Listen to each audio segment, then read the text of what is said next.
dipanggil menjadi masing-masing kita ini, kita adalah hamba-hamba Tuhan di PMD ini, dipanggil kita oleh pemimpin kita dengan jabatan yang berbeda-beda. Ada yang menjabat sebagai gembala di PMD, ada yang menjabat sebagai penginjil, ada juga yang menjabat sebagai guru. Dan itu dipanggil kita untuk melayani umatnya, melayani dengan penuh kuasa dan juga siap untuk menderita, siap untuk berkorban. Saudaraku yang kekasih dalam Yesus Kristus, contohnya kami ya, saudaraku yang kekasih, Tuhan memanggil kami, suami istri, untuk melayani umatnya dalam satu wadah, dalam satu organisasi, namanya GPKDI atau Gereja Pentakosta Karismatik di Indonesia, Jemaat RPM ini. Jadi untuk menggembalakan jemaat yang Tuhan titipkan kepada kami. Jadi saudaraku yang kekasih, ini udah mau 6 tahun kami membuka pelayanan di sini, walaupun dulunya dari tahun 98 saya udah melayani anak-anak, namanya gereja anak, dan di 6 tahun ini baru melayani jemaat secara umum. Dan puji Tuhan, walaupun berjalan terus pelayanan dan berjalan juga terus namanya penderitaan, kesusahan itu ada saudaraku. Dan saudara juga pasti mengalaminya.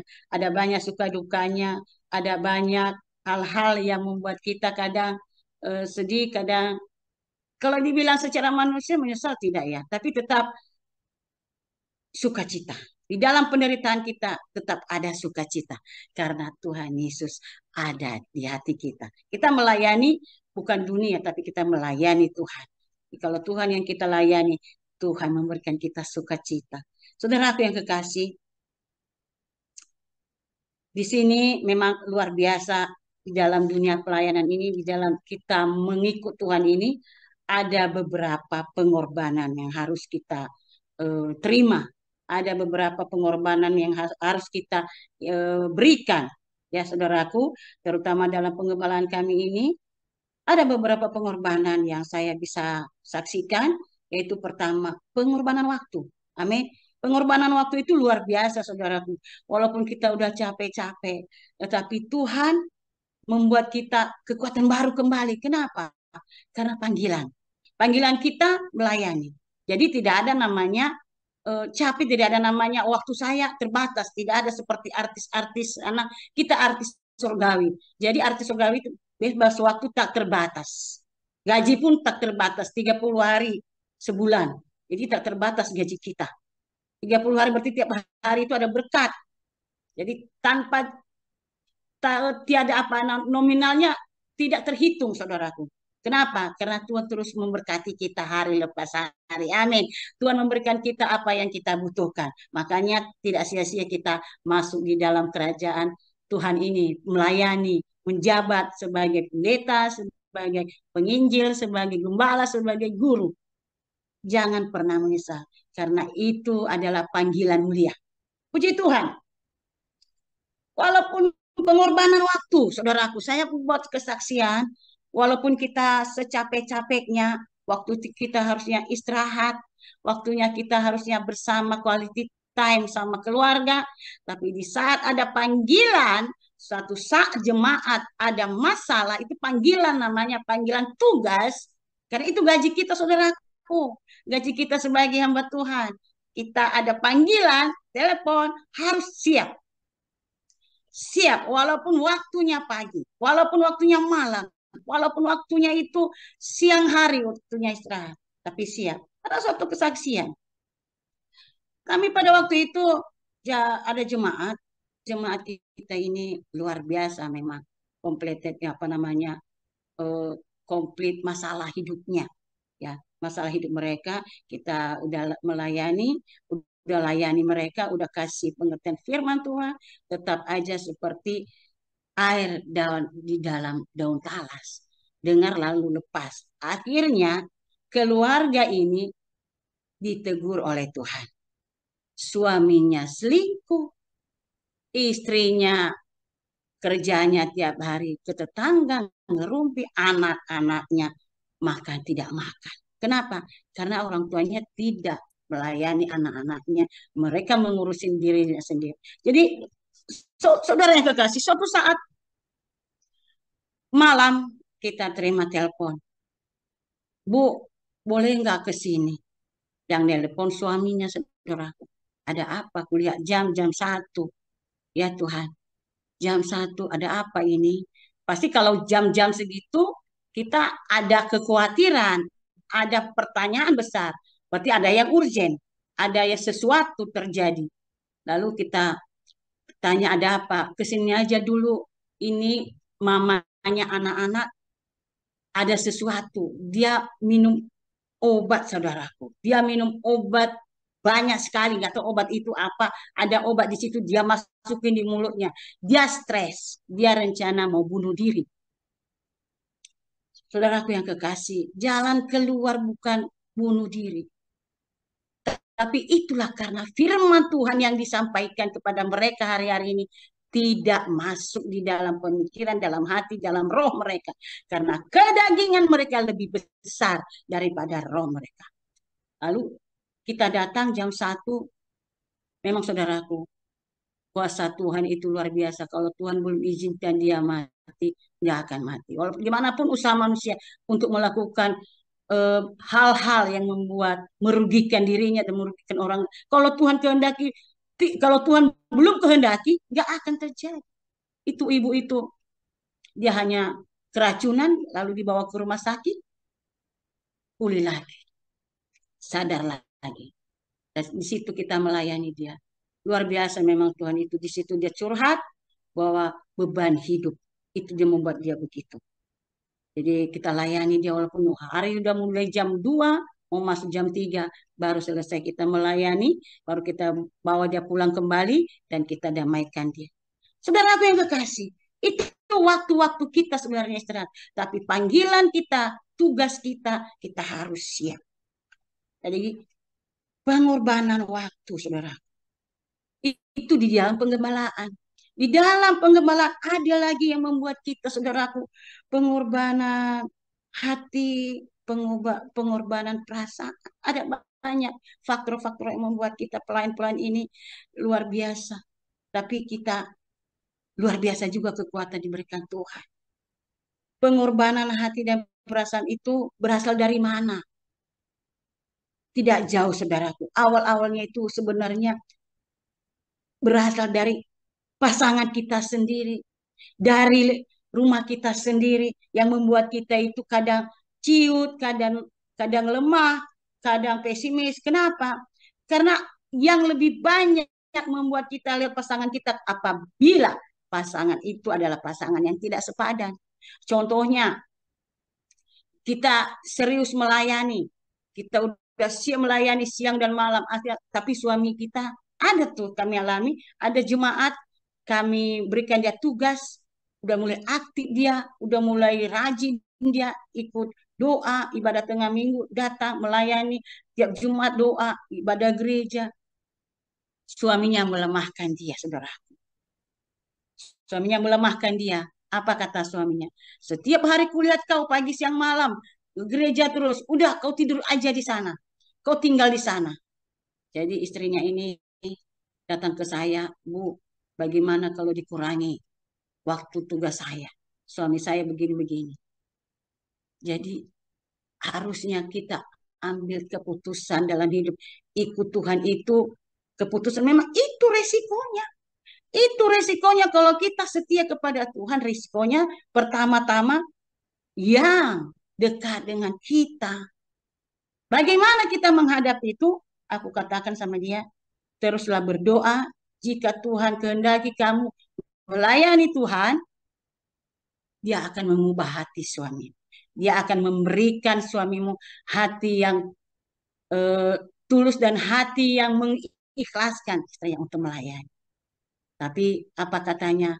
Ya ini aja Bu, dikurangi nanti suatu saat saya akan aktif lagi untuk sementara waktu. Ya. Jika engkau berkata demikian, jadilah apa yang kau katakan. Dan sampai saat ini, Tuhan tidak pakai dia. Dan saat ini, saudaraku, hidup mereka memprihatinkan juga. Itu orang yang meninggalkan Tuhan, tadinya serius dia meninggalkan Tuhan, Tuhan beracara dalam hidup. Saudaraku yang kekasih, penderitaan pengorbanan lagi yang kita alami datangnya dari teman pelayan, teman pelayan. Teman pelayanan kita itu enggak semua satu hati, satu tujuan, satu roh. Ada memang juga teman-teman pelayan kita yang hanya mementingkan dirinya. Kita udah serius dalam melayani, kita udah banyak korban, tapi hatinya lain. Kita nggak tahu hatinya. Tapi kiranya partner hamba-hamba Tuhan di tempat ini memiliki hati yang sama, sama dengan kita, tulus melayani Tuhan, tidak ada apa namanya, tidak ada motivasi-motivasi dalam melayani dan tidak ada tujuan-tujuan lain. Jauhkan segala motivasi dalam melayani Tuhan supaya pelayanan kita berkenan kepada Tuhan dan Tuhan berkenan kepada kita. Saudara yang kekasih dalam Yesus, pengorbanan kita lagi sebagai hamba Tuhan Gembala Sidang di dalam hal ini berasal dari jemaat, saudaraku. Tadi pertama, pengorbanan penderitaan yang kita alami berasal dari pribadi kita, dari teman dekat kita, yaitu bisa suami, bisa istri, bisa anak-anak, dan dari partner-partner kedua, dari partner pelayan-pelayan kita, dan ketiga dari jemaat. Jemaat kita sudah melayani, memberikan yang terbaik lewat firman Tuhan, tapi masih ada jemaat yang sangat sensitif dalam firman Tuhan. Kadang firman Tuhan yang kita sampaikan pas mengena hidupnya, harusnya dia sadar, Tuhan terima kasih. Firman menegur saya pagi hari ini. Tapi banyakkan orang-orang yang belum hidup dalam Tuhan, yang masih nano-nano hidupnya, masih dunianya lebih besar, baginya firman Tuhan itu sebagai mempermalukan dia, sebagai tujuan untuk dia. Padahal itu Tuhan sampaikan kepada umatnya supaya bertobat. Tapi salah satu orang, salah satu anak Tuhan yang menganggap firman Tuhan itu sebagai alat hamba Tuhan, katanya untuk menembak dia, untuk menegur dia secara tidak langsung, dia baperan. Nah, dia baperan, dia tidak suka, dia tidak terima, kadang dia keluar. Banyak kan begitu, saudaraku yang kekasih. Dan saya tidak tahu bagi gereja-gereja saudara-saudara yang lain, apakah ada model seperti ini. Tapi bagi kami di sini ada. Dan ingat, saudaraku, tetap berdoa buat dia. Buat mereka yang masih bayi-bayi rohani, yang masih dituntun, yang masih dibelai-belai, yang masih dielus-elus, yang masih dirayu-rayu, kita berdoa supaya mereka mengalami dewasa rohani. Karena jiwanya kasihan.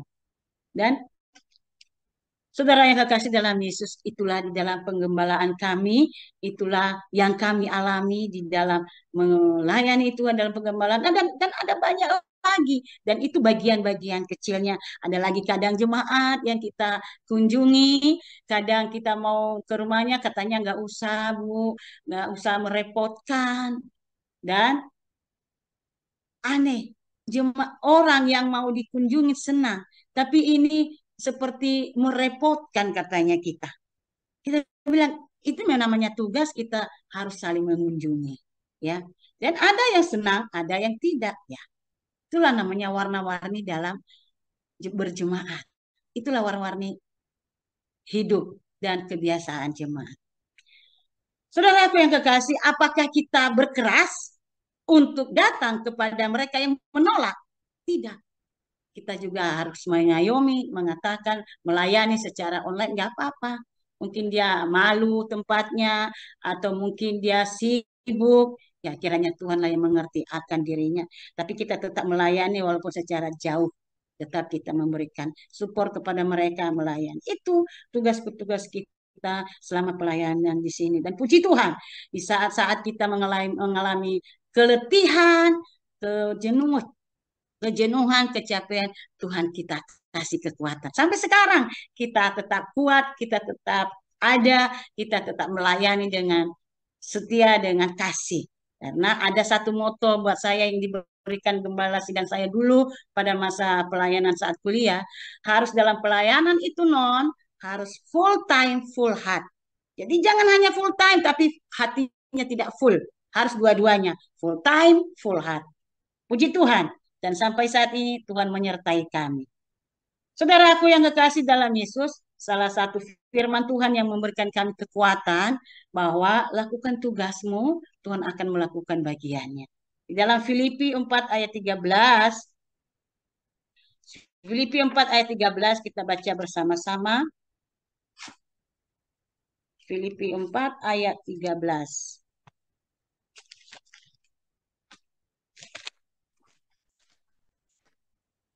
Filipi 4 ada yang bisa baca ibu-ibu saudaraku yang kekasih, Filipi 4 ayat 13.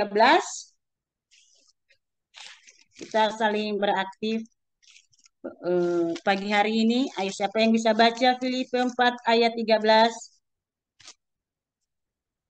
Tidak ada? Saya baca. Ada. Amin. Ada. Filipi 4 Filipi ayat 4 ayat 13. Ya, segala hal dapat kutanggung di dalam Dia yang memberi kekuatan kepadaku. Amin. Segala perkara dapat kutanggung. Boleh Ibu Messi bisa baca 1 Korintus 2 ayat 9, Bu.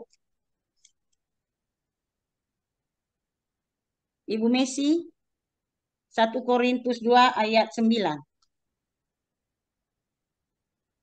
Atau siapa saja yang bisa? Ya, 1 amin. Korintus 2 ayat 9. Ya. Tetapi seperti ada tertulis, apa yang tidak pernah dilihat oleh mata dan tidak pernah didengar oleh telinga dan yang tidak pernah timbul di dalam hati manusia, semuanya yang disediakan Allah untuk mereka yang mengasihi Dia. Puji Tuhan. Itulah yang kami lakukan. Kita lakukan terus pelayanan kita, saudaraku. Dan jangan mengingat-ingat apa jeripaya kita, upah kita. Tuhan menyediakan semuanya. Amin. Kita lakukan tugas panggilan kita dengan sungguh-sungguh, dengan tekun, dengan setia. Jadi di dalam pelayanan ini memang tidak ada gaji besar. Tapi kita mempunyai berkat besar yang luar biasa, yang tak terbatas. Dan baik itu hati kita dibuat Tuhan hati yang penuh damai, baik itu juga tenaga kita, Tuhan kasih kita tenaga ekstra, itulah berkat-berkat yang kita terima. Mungkin secara tunai tidak ada yang miliaran seperti orang lain punya, seperti orang kantoran, seperti pejabat-pejabat presiden di sana, tapi kita mempunyai lebih dari yang mereka miliki karena kita mempunyai Tuhan yang mempunyai segalanya, Dia yang kita layani. Amin. Dia yang kita layani, tidak perlu takut, tidak perlu khawatir. Tuhan memelihara kita sempurna karena Tuhan kita sempurna, luar biasa kuasanya bagi orang yang melakukan tugas panggilannya. Haleluya. Puji nama Tuhan, itulah yang membuat kekuatan kami dalam pelayanan Tuhan selama ini sehingga kami ada sampai saat ini karena Tuhan Yesus ada bagi kami. Saudaraku yang kekasih, kedua di dalam itu tadi pengembalaan, di dalam penginjilan juga. Kedua dalam penginjilan, masing-masing panggilan misi di dalam PMD ini, jangan pernah takut saudaraku dalam melayani di ladang Tuhan sebagai misi. Ada banyak memang namanya tantangan di luar sana, ada banyak hal-hal yang kita hadapi. Dan satu hal di sini di ayat yang 9 dikatakan Paulus, karena pemberitaan Injil inilah aku menderita, malah dibelenggu seperti seorang penjahat. Tetapi firman Allah tidak terbelenggu. Saudara yang kekasih dalam Yesus, kita sebagai penginjil itu tetap semangat saudaraku, tetap giat melayani Tuhan supaya kerajaan Tuhan terus terbuka di seluruh dunia. Dan dari ujung bumi sampai ke ujung Tuhan berkarya. Tuhan akan diperdengarkan dan semua mulut mengaku, mulut bertelut bahwa Yesus adalah Tuhan dan Juru Selamat. Tuhan Yesus memberkati. Dan ayat-ayat yang terakhir kita baca bersama-sama di ayat yang 11 sampai ayat yang ke-13. Untuk menguatkan kita pagi hari ini kita baca. Benarlah perkataan ini. Yang 2 Timotius 2 tadi ayat 11. Benarlah perkataan ini. Jika kita mati dengan Dia, kita pun akan hidup dengan Dia. Jika kita bertekun, kita pun akan ikut memerintah dengan Dia. Jika kita menyangkal Dia, Dia pun akan menyangkal kita. Jika kita tidak setia, Dia tetap setia. Karena Dia tidak dapat menyangkal dirinya. Karena Bapa kita setia, tetaplah setia. Karena ada upah orang yang setia. Puji nama Tuhan. Demikianlah firman Tuhan pagi hari ini. Mungkin nanti saudaraku tidak sampai selesai saya ya saudaraku. Aku lagi persiapan mau bawa anak-anak remaja pemuda kami ke retreat ke puncak dan persiapan untuk membawa mereka. Saudaraku ya. Ya, mungkin pagi hari ini tidak sampai selesai saya di Zoom kita pagi hari ini. Terima kasih, puji nama Tuhan. Tuhan memberkati kita semua. Kita berdoa. Terima kasih Tuhan Yesus. Engkau baik, sungguh baik. Kami bersyukur firman-Mu itu memberikan kami kekuatan baru pagi hari ini. Dan biarlah terus firman-Mu ada menyertai kami dan menghidupkan kami. Supaya dalam pelayanan kami Tuhan, kami terus berjalan sesuai dengan kehendak-Mu. Dan saat ini Bapa, di dalam pelayanan kami, sepanjang hari ini kami percaya Roh Kudus-Mu menyertai, membimbing, melindungi, dan memberikan kami kekuatan baru, kemampuan, sehingga kami ada keberanian, ada kekuatan dalam menyampaikan kebenaran-Mu ya Bapa. Dan sebagai kabar-kabar baik kami akan sampaikan kepada orang-orang yang membutuhkannya. Terima kasih Tuhan Yesus yang baik, yang selalu setia bagi kami. Siang dan malam Tuhan ada bersama kami. Terima kasih dan sepanjang hari ini juga kami percaya Tuhan terus menyertai kami. Terpuji nama-Mu Bapa di surga, di dalam nama Tuhan Yesus kami berdoa. Haleluya. Amin.